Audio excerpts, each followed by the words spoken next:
खरीफ की फसल की कटाई होने वाली है, तो इस अवस्था पर किसान भाइयों को प्रश्न होता है कि अगली फसल कौन सी लगाई जाए ताकि अधिक मुनाफा कमा सकें। तो जैसे कि सोयाबीन के बाद कौन सी फसल लगाएं, मक्का के खेत में कौन सी फसल लगाएं, धान के खेत में कौन सी फसल लगाएं, तो आज हम जानेंगे इन सभी प्रश्नों के जवाब। तो जिसके लिए वीडियो को पूरा देखें। तो आज हम जानते हैं फसल चक्र के कुछ महत्वपूर्ण जानकारी अधिक महत्वपूर्ण होती है। तो सबसे पहला जो फसल चक्र का सिद्धांत होता है वो होता है कि यदि आपने गहरी जड़ वाली फसल इस सीजन पर लगाई है तो अगले सीजन पर उथली जड़ वाली फसल लगाएं, क्योंकि गहरी जड़ वाली जो फसल होती है वो भूमि से अधिक गहराई से पोषक तत्व ग्रहण कर लेती है, परंतु जो उथली जड़ वाली फसल होती है वो अधिक गहराई से पोषक तत्व ग्रहण नहीं कर पाती है, क्योंकि उसकी जड़ें अपस्थानिक यानी कि छोटी होती हैं, जो मृदा की ऊपरी सतह से पोषक तत्व ग्रहण करती हैं।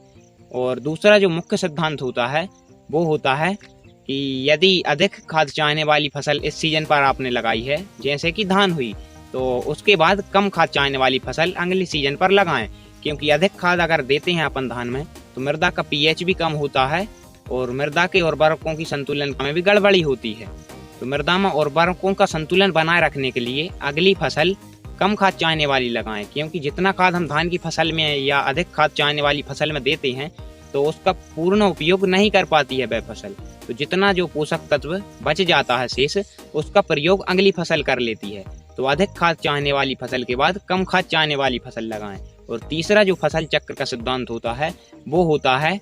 कि दाल वाली फसल अगर इस सीजन पर आपने लगाई है तो उसके बाद बिना दाल वाली फसल लगाएं, क्योंकि दाल वाली फसल की जड़ों में राइजोबियम नामक ग्रंथियां पाई जाती हैं, जो कि वायुमंडल से स्वतंत्र नाइट्रोजन का एकत्रीकरण करती हैं और मृदा में नाइट्रोजन की मात्रा में वृद्धि करती हैं। और वहीं अगर जो बिना दाल वाली फसल होती है तो उसकी जड़ों में यह ग्रंथियां अनुपलब्ध होती हैं, उन्हें कृत्रिम रूप से पोषक तत्व देने पड़ते हैं। तो जो नाइट्रोजन दाल वाली फसल एकत्रित करती है उसका उपयोग बिना दाल वाली फसल कर लेती है।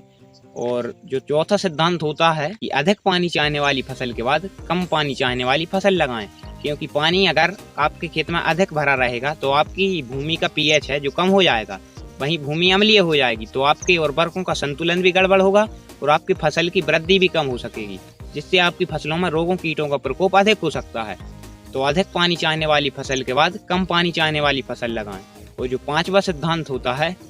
वो होता है कि अधिक वृद्धि वाली फसल के बाद कम वृद्धि वाली फसल लगाएं। जैसे कि गन्ना अगर आपने लगाया है वो उसकी हाइट करीबन 10 से 12 फीट हो जाती है, तो उसके बाद आप कम हाइट वाली फसल लगाएं। छोटी फसल खेत में लगाने से मृदा में वायु का संचार होता रहता है, क्योंकि छोटी फसल में अधिक गैप होता है और बड़ी फसल में अधिक गैप नहीं होता है। उसकी हाइट अधिक हो जाने के कारण खेत में हवा प्रवेश नहीं कर पाती है, तो भूमि में उर्वरता में कमी होती है। इसलिए इन पांचों सिद्धांतों का अति महत्वपूर्ण ध्यान रखें, जिससे आपकी फसलों के रोगों कीटों से भी मुक्त रहेंगी और आपके उत्पादन में भी वृद्धि होगी। परंतु इनका अगर उपयोग नहीं करते हैं इन सिद्धांतों का, तो अपन कुछ देखते हैं जैसे कि धान के बाद गेहूं लगा देते हैं, तो वो उथली जड़ वाली फसल धान होती है और उथली जड़ वाली फसल गेहूं होती है। तो वो ऊपर की मृदा की परत में जो पोषक तत्व होते हैं वो तो फसलें ग्रहण कर लेती हैं, परंतु जो नीचे की सतह में पोषक तत्व पाए जाते हैं वो ग्रहण नहीं कर पाती हैं, जिससे मृदा की ऊपरी परत की उर्वरता कम हो जाती है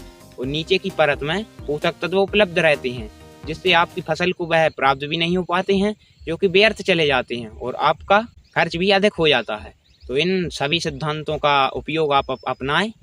और अपनी फसलों को सुरक्षित रखें। तो ऐसी ही जानकारी प्राप्त करने के लिए आपके अपने चैनल को सब्सक्राइब करें और बेल आइकन को प्रेस करें। तो धन्यवाद, मिलते हैं अगले वीडियो में।